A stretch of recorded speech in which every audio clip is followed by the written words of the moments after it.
One of the biggest frustrations about living in the Philippines is time wasting, the lack of efficiency in everything that you do in this country.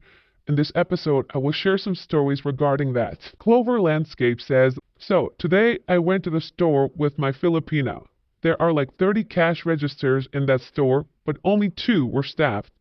This was at 3 p.m. on a Sunday, so they did not have just a few customers. While standing in line waiting at one of the 2 available cash registers out of 30, I noticed that the cashiers were wearing a red uniform and the restockers green-white shirts. I saw a group of maybe 15 cashiers standing in a corner, giggling and talking while the lines to the only 2 available cash registers were growing and growing. When it was finally our turn, the cashier took an awful lot of time scanning each item. It seemed like she scanned and then manually counted in her head because she didn't trust the system or whatever. Also, here, there were 4 other cashiers standing having a chat while the bagger boy was doing his part. All of a sudden, the cashier decided to turn around and have a chat with the other group of 4 as well while we was being served, totally forgetting that she had a customer. And I did not get the impression that it was related to scanning of items or the cash register she was operating. Then, when it had scanned 2/3 of our items, she started to serve another customer in line that was standing behind me all of a sudden, who had more items than the 1/3 we had left. Like, are you serious? When it was our turn again and she accidentally double scanned an item. Apparently they cannot remove the already scanned item from the cash register themselves due to the frickin' trust issues and paranoia they have against each other. She had to call the store manager to clear the double scanned item from cash register, not via phone or radio, but a bell that almost couldn't be heard in this big store. It took approximately 10 minutes for the store manager to hear the bell. She came and cleared off the register so we could continue. Now, the interesting part about the payment, there was no issue here, but they don't have cash in cash out register. The cashier have their individual wallets where they handle the cash payment. Not an issue, but just interesting, showing the paranoia and trust issues they have against each other. There were 2 security guards at the entrance and exit, each wearing different uniforms. One white shirt, one black. Probably from 2 different companies because why trust one company, right? These 2 security guards were standing next to each other, and I showed the receipt to the first one. She stamped it, as they always do, and I put the receipt in my wallet.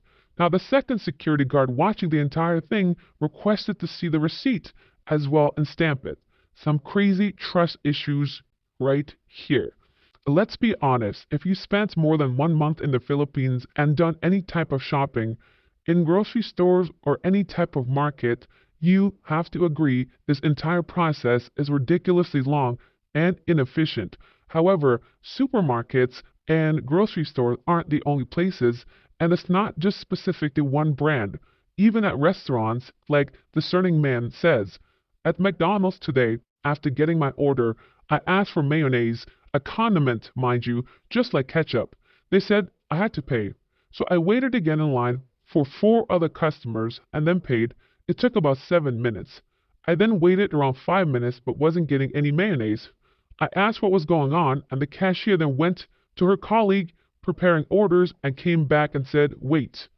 I assumed her colleague was now going to squeeze some mayonnaise into a small sauce cup and give it to me, but after waiting a few more minutes, I realized that wasn't happening. Confused by this, I asked, why is it taking so long to get mayonnaise once again? I'm hungry, and my food is now cold. Then her colleague answered and said that I have to wait for the kitchen to prepare my order. In other words, I had to wait about 7 other orders to finish cooking and get served to customers before someone can squeeze some mayonnaise into a small plastic cup. Please, never assume people know what they are doing. This is a small example.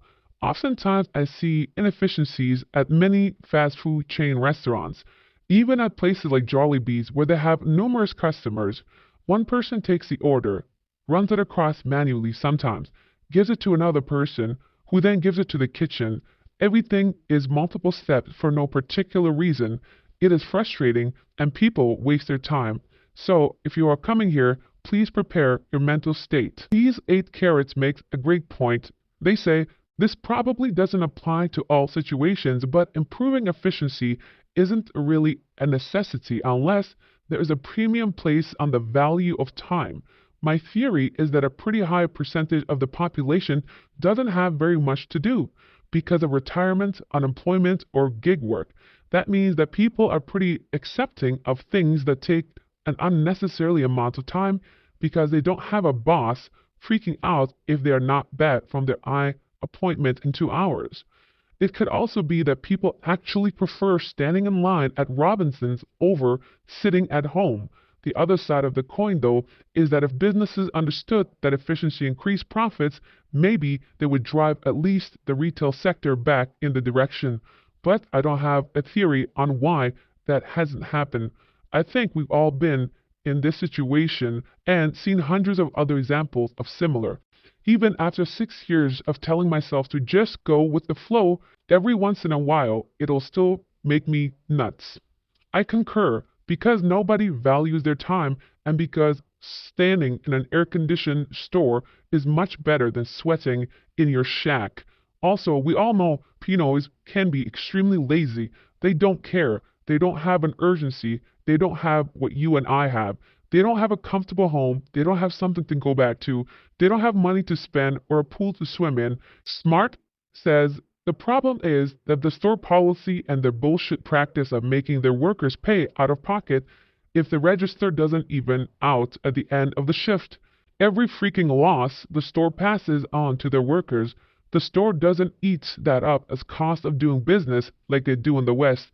Now imagine making next to nothing and having to pay back the store because you were shortchanged. Yes, that's correct, but it's not because you were shortchanged. It's because you or your coworkers will steal. Theft is a big problem in the Philippines. Although it may not happen to you, within the locals, they steal. That's why there are so many security guards everywhere. That's why they have to carry their own registers in front of them, because people steal. Even when you hire a maid, a cook, someone to help around your home, you cannot trust them. God forbid you go out for 2 weeks or 2 days even somewhere, you come back to an empty home. It happens quite often because people here are thieves. Fewed Haters says, this is the land of out of stock, sir. I've been to the Philippines several times, and at least once per trip I've been to Jollibee that didn't have chicken to sell. Every store has something out of stock. This last trip I went to the airport to go home, and I saw at Wendy's, at last, a fat juicy burger with some large fries and a large Coke. Finally, when I get there, the order, I asked for the burger with no cheese, that's all. She replied, sorry sir, we don't have lettuce, onions, or pickles at the moment. Staring at her in disbelief because, airport food is on point always. I said, whatever, give me the food, I'm starving. When I got the sandwich, it had tomatoes and cheese. I just told her no cheese. They say we were entitled, expect things to be a certain way, and some foreigners are like that. But we come from a country that has better customer service and hardly out of stock with food items. But either way, the Philippines is just behind. Thomas says, anytime I look at anything Filipino, I see inefficiency. It bothers me really, and whenever I try to do something in an efficient way, it feels off because most Filipinos just don't understand what you're trying to do. Efficiency and courtesy do not exist in their vocabulary of most locals. I want to know what inefficiencies you've experienced in the Philippines. Share your story so we can spread the truth and the facts about this country, that it is not the paradise that many people continue to shill about this country. It is now time for the catfish of the day. How do you go from this to this? Remember, the catfish is not necessarily how attractive the first person is. It's the difference between the two photos, and I am telling you this so you are aware and to make video calls with these women before you agree to meet them. Yesterday's best comment about is it possible to turn escort into a housewife, the best comment is from David. Oh no! Captain Save-A-Ho strikes again. Yes, you are a stepping stone full of cash for her to consume until it's all gone, and she needs another simp. Subscribe to the channel to spread the truth. Thanks for watching. God bless.